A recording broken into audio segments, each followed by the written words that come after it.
Welcome to our channel where we update the most dramatic and fascinating stories about the movie Beyond the Gates.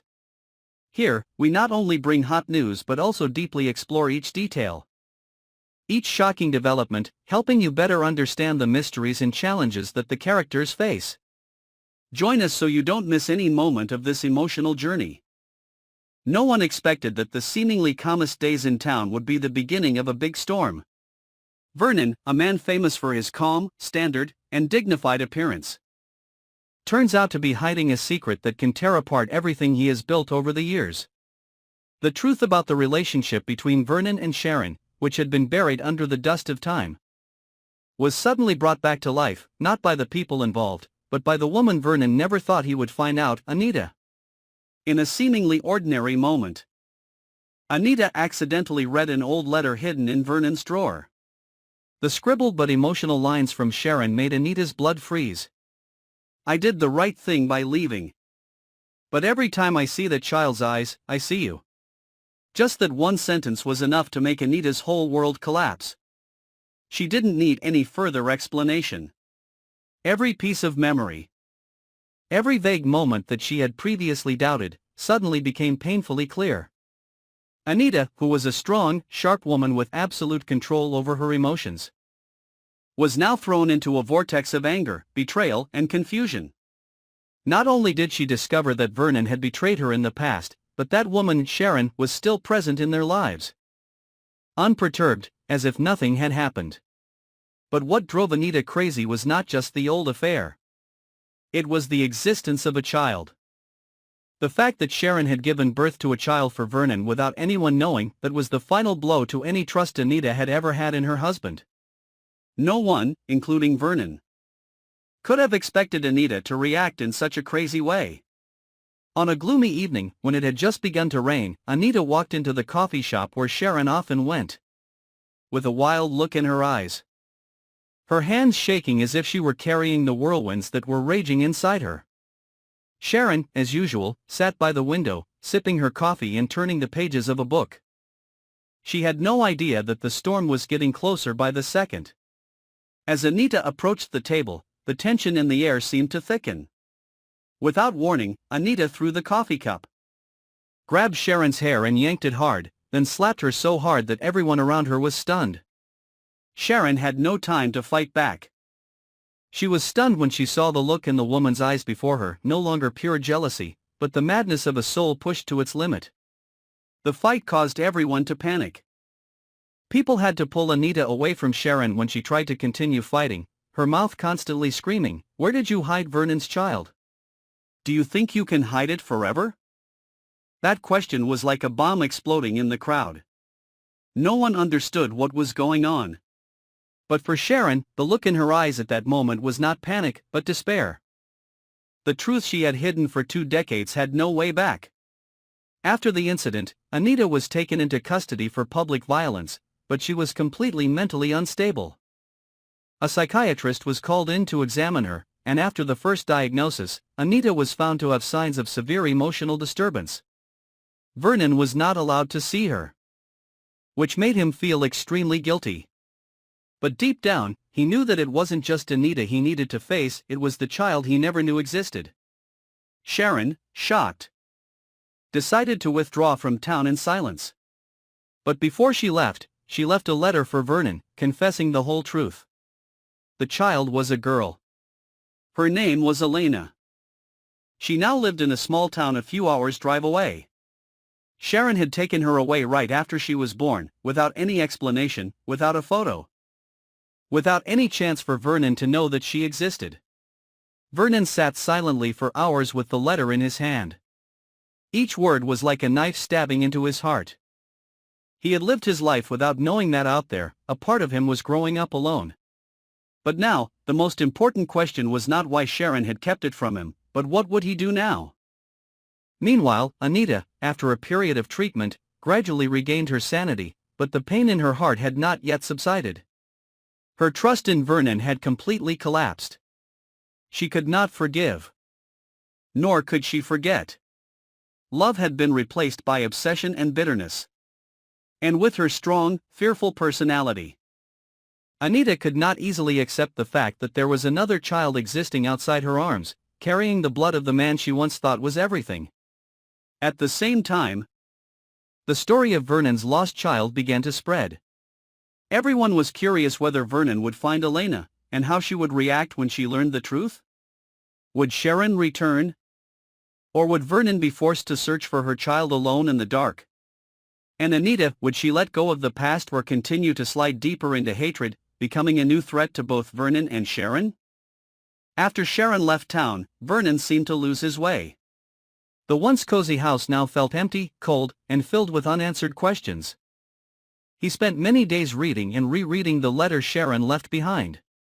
Each time he read it, he felt more clearly the pain she had endured, the silent sacrifice, and above all, the endless guilt she had kept hidden for all those years.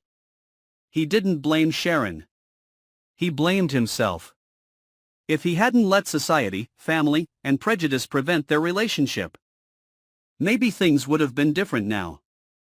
He could have been by Sharon's side, could have been a father, could have witnessed Elena's growth. But now it was too late. Sharon was gone, taking with her the fragile shadow of hope. Vernon had only one determination left, to find his daughter. While Vernon wrestles with his past and his future, Anita, after a mandatory psychiatric treatment, returns home with a completely different mind. But the silence inside her is not peace. It is a gathering storm. Anita no longer cries, no longer rages in the streets, but her eyes are cold, her smile is crooked, and her thoughts revolve around one thing: revenge. Anita cannot accept being abandoned. She cannot bear the fact that Vernon still thinks of Sharon, still thinks of their illegitimate child as if that were the only thing that matters.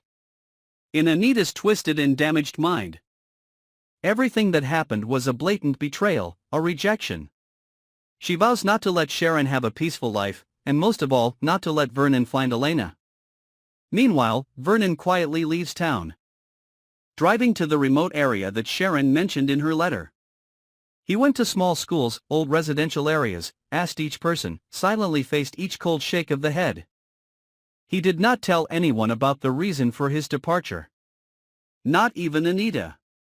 He knew that if she knew where he was going, it would not be just a journey, but could be the beginning of another tragedy. Sharon hid in a small house on the edge of the forest, where she and Elena had lived quietly for many years. But when Sharon returned, she was left with only cold walls, old photo frames, and an empty room. Elena was gone. She left a simple note: "Mom, you can't hide forever. I need to find myself." Sharon did not know where her daughter was. And what scared her most was the appearance of Vernon, the man who had broken her heart, but now, the only one who could pull her out of this abyss.